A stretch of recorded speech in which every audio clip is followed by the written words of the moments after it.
We're back and we're ready. I'm not gonna have this be a super long video. I realize it's Memorial Day weekend. I have things to do. You guys got things to do. Everybody got things to do. So I just kind of want to get to give you guys a quick perspective on the terms that I gave you guys last video, and kind of elaborate a little bit more on what I mean by like a necessary evil. So I realized a couple of things when I left Illinois. When I left Illinois, it was peaceful, but it was hectic.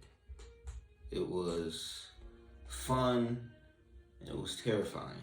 It was a lot of things, you know what I'm saying? But that right there, those are examples of what I say is duality. You know, it's literally perspective.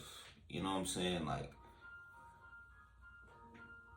it's just my perspective on it. You know, I'm trying to tell the best way that I can tell y'all. You know, I have a little journal that, you know, has a little notes and shit. But basically, think of yin and yang. You know what I'm saying? When I say duality, I want you to think of yin and yang. I want you to think of night and day. I want you to think of the sun and the moon. I want you to think of, you know, just things like that, those opposites. You know what I'm saying?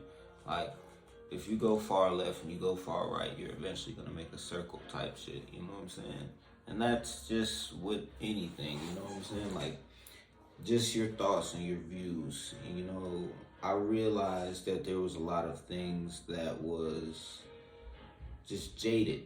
You know what I'm saying? I really had to sit there and like change my perspective on life, because if I'm being honest, when I first moved to Oklahoma, it was fun because, you know, I'm out of Chicago and I'm kind of in a new area, but I'm not really in a new area. You know what I'm saying? Like, because I had been there before.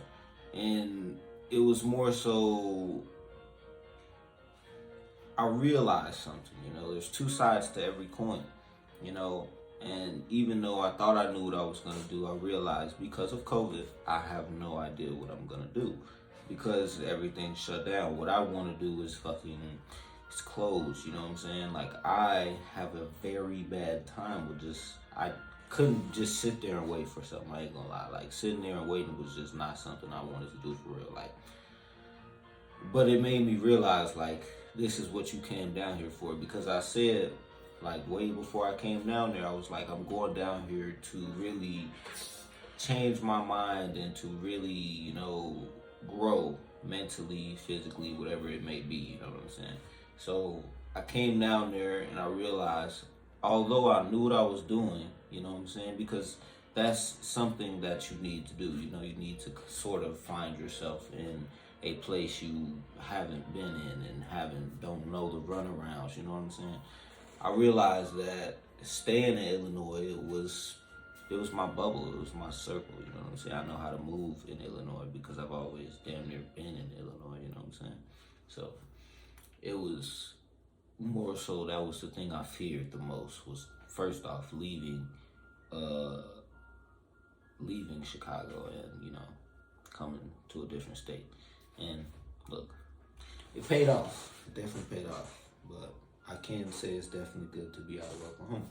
But not for the reasons people may think. Like, yes, it's a very dry state, and yes, you don't really have a bunch of things to do. But that's in your perspective of being in somewhere else with more things to do. You know what I'm saying? Like, people there, they real life, they be finding shit to do. There's always something to do. But you choose whether you do it or not. You know what I'm saying? Like, you need to understand that there's perspective. You know, life is 10% of things happening to you and 90% of how you react to it. I understood that. You know, these are things that I just literally, when I moved, it was more so I'm trying to really like hone in on who I am and exactly what I am, because I don't know about y'all. Now, I'll tell y'all something real quick. Now, I ain't really finna make this no story time. But, I didn't really know myself, you know what I'm saying? I didn't really know what the fuck I like to do. I didn't know what the hell I'd like to be on. If I'm being honest, all I did in Chicago was just get fucked up. Bro, get fucked up, go party, and, you know, other things. But, you know, it was, I don't know, it was a time to be alive, you know, and my perspective there was terrible. It was absolutely terrible. Because of the things that happened to me, you know, I kind of perceived everything in Chicago as just bullshit. And, you know, I hated everything about it. I really just hated everything about it. So I'll leave that right there for right now. Maybe I'll go into that on a different day. But I say this because, and the reason that these things are important is because, yes, although Chicago is a very fucked up place, there is still something beautiful about it. You know what I'm saying? Like, there is still a certain just vibe and a certain energy that you get from there that you don't get from nowhere else. And that could go the same for anywhere you go. Oklahoma, shit, Denver, that's for wherever you're at. But you decide whether that's a good or bad perspective. You know what I'm saying? Like, a lot of things you need to understand is going to come down to how you perceive it and how you want to take in and internalize it and the actions that you take after that. Now, I'm going to leave that right there. So, you know, I told y'all to do your own research. That's just kind of my perspective. I like to give my perspective on things, you know. Necessary evil. What I mean by necessary evil, you know, everybody wants to be super good and super, you know, this. It's we choose one side of the spectrum. We choose good or we choose bad. And then even when you think about good and bad, that's the same duality that I'm speaking of. You know what I'm saying? Like, that's the other side of the coin, the good and the bad. You know what I'm saying? Like, when I say necessary evil, I more so mean just in the way you may make your choices and the way you may live your life, you can be perceived as different things from different people. Some people may tell you you're living a good life. Some people may tell you you're living a bad life.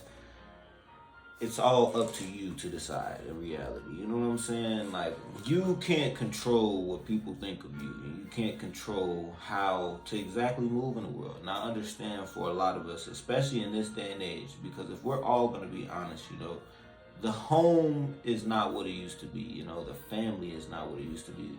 You used to grow up in communities where you were real life raised by the village. You had your mother, your father, your sister, brother, uncle, cousin. Everybody was there for you type shit. And then somewhere along the line, families kind of switched to this one-sided, you know, you're either with the mother or you're with the father, because, you know, nobody stays with each other nowadays. That's another topic for another day. But, you know, you have to, you're often given a choice, you know what I'm saying? And you are going to perceive it even. Not just, let's just close out the world real quick. You're going to perceive it as good or bad. And you may not know, like, damn, like, I'm making the right choice, right? But is this the right choice? Is this the best choice? You know what I'm saying? Like, because good can always get better. One thing that I came to understand when thinking about all these things, it was kind of like, I can't really take advice from people who's not living the life I want to live. You know what I'm saying? And now look, check it out. So that may sound like arrogant. It may sound like, wow, like, damn, what you mean you can't take advice from people who's not living your life? I mean that in certain ways. You know, there's certain aspects and there's certain things that everybody, you know, everybody got their own little thing, and it may be one thing, it may be a multiple thing. Everybody has their own little thing, you feel me? So,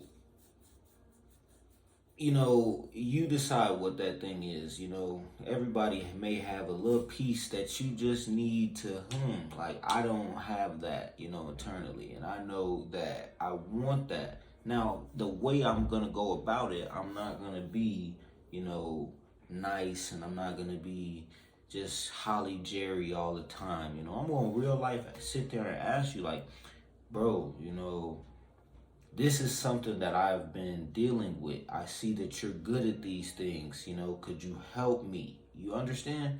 Like, often nowadays, we not asking for help. And if I'm being honest, even me, I swear, right hand of God, like, I was not asking for help at all. Like, when I first moved to Oklahoma, Joe, I help? What do I look like to you? Help? I don't want no help, bro. Back up, bro. Like, my boy D. Now, if y'all ever go back and watch my boy D episode, I'm telling you, D, bro, was bro. I'm telling you, that's my boy to the day. I don't care. Real life, man. So me and D, we go to Oklahoma. He in Oklahoma. I'm working with him type shit. Now the way I meet man is crazy. So this is when me and KE just moved in the crib. You know what I'm saying? We already told you that story. We just moved in the crib, playing basketball on the court. I say, hey, yeah, let me hoop type shit. I'm trying to hoop with you niggas type shit because I ain't seen nobody on the court. I just seen some niggas on the court. What's up type shit. We hoop. After the hoop session, he like, you need a job. I'm like, yeah. You feel me? And I had a job, but he had more money in his job. So, I had more money in my job. Like, so, I'm out there, and now that first week, I'm gonna keep it a buck. I'm gonna keep it a straight buck. So we traveled for Monday through Friday, and I'm not breaded at the time. Bread? I need more bread. Literally, me and Jarrell got the crib with no job for real. Shit, I just quit my job, really, at that time, shit. So, I'm strapped for cash, you know what I'm saying? But you realize one thing, you thrown out in the world, you feel me? You gotta fend for yourself, you know what I'm saying? Now, the type of person I've always been, I don't need nobody. I'll fend for myself, I'll do for myself. And I'll explain that reason in a second. I fend for myself. I do for myself. You know what I'm saying? Hell no, I don't need no help.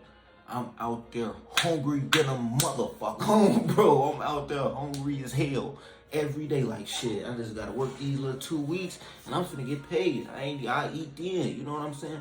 But I'm sitting there like, you can see it like, bro, I'm hungry than a motherfucker. Still working out. Still, you know what I'm saying? Still burning calories and shit, but not really obtaining no substance to sustain that type shit. So it just got to a real unhealthy point. But my boy D, he's like, 4 days in, he say, bro, you hungry? Now keep in mind, we just smoked. Hell no, I'm good, Joe. I ain't even got no bread. Now, keep in mind, I ain't knew D no super long time. I ain't, you know what I'm saying? I ain't did none of that, you know what I'm saying? Like, me and D ain't really talk like nothing. Like, we real life just met each other type shit. On the court. Like, that was it, that was all. I told him literally, it wasn't no in-between texting. He asked me, real life, he asked me, did I want the job? I told him, just give me a couple weeks, yeah, because I was working with somebody and I actually fucked with him, my boy Mike. Doing that landscaping. I remember that.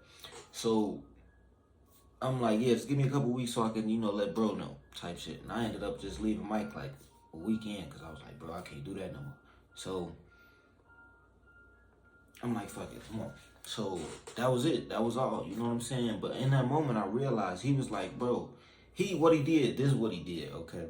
So he had bought 2 meals, right? And he was just like, here, type shit. Like, cause one, I was just like, nah, bro. I'm like, nah, I'm good, type shit. Like, I'm finna eat some chips or something. I just was snacking hella. Bro, put it on the room. Cause we used to get free snacks for real from the little concession stand at the hotel. So I'm like, put it on the room. I'm just eating hella snacks type shit, no real food. He just literally gave it. And it was like, bro, I noticed in our real life seeing something like, I don't have that in me, you know what I'm saying? But look, D he's not a nice person. You know what I'm saying? Dualities. He's not a nice person, but he's kind. You know what I'm saying? He's not dangerous. He's not a danger, but he's dangerous. And I seen that, and it was like, damn, hold on, wait. You know what I'm saying?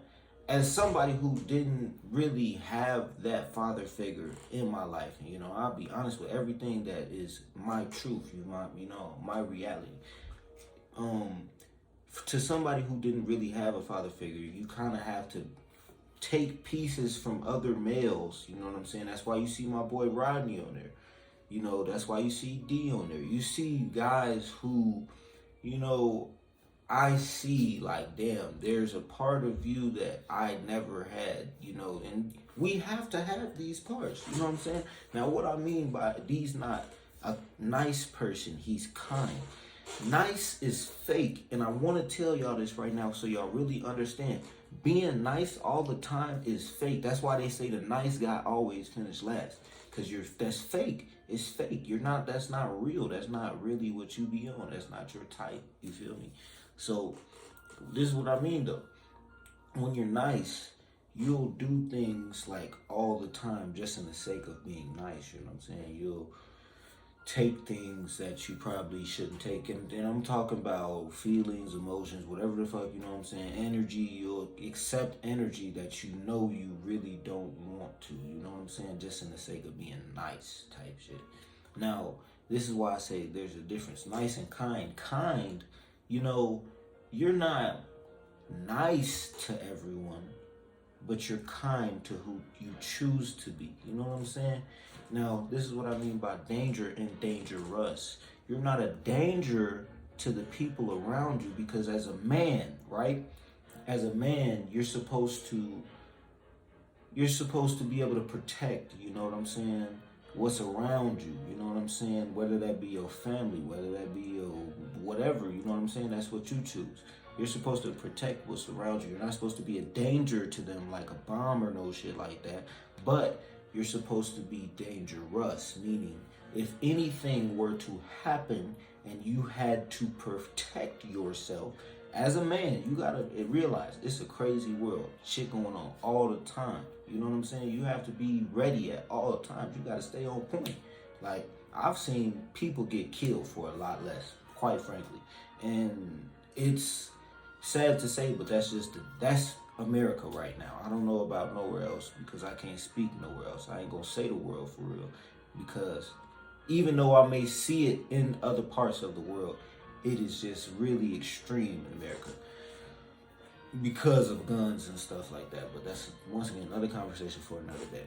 You need to just understand there's two sides to every coin, and you choose what side of that coin you want to be. Now, I say necessary evil just because, you know what I'm saying?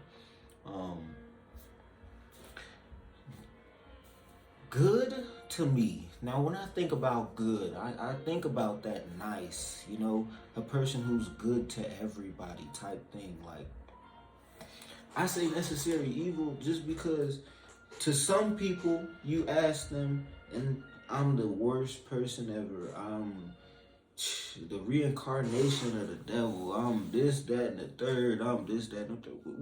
Whatever people may say, you know what I'm saying? But if you ask a different person, he'll tell you, bro, that's the kindest person I've ever met, bro. He's super cool, whatever they may say, you know what I'm saying? It's just the other side of the spectrum. There's always going to be two sides, and you need to choose what side you want to be on. I say necessary evil because I kind of feel like that's the middle, you know what I'm saying? I feel like that's the gray area. I'm all about gray areas. Y'all have learned that. But there's always going to be a gray area, you know what I'm saying? There's always two sides of the truth type, you know what I'm saying? So you just need to understand that, and you need to run with that, you know what I'm saying? Perspective is everything. We need to change our perspective. I realize that there's a lot of younger people watching me, so I just really wanted to get my message out to y'all for real, because real life, it's a crazy world. And growing up nowadays, you may not have a mother and a father, you know what I'm saying? You may just be thrown out into the world for real.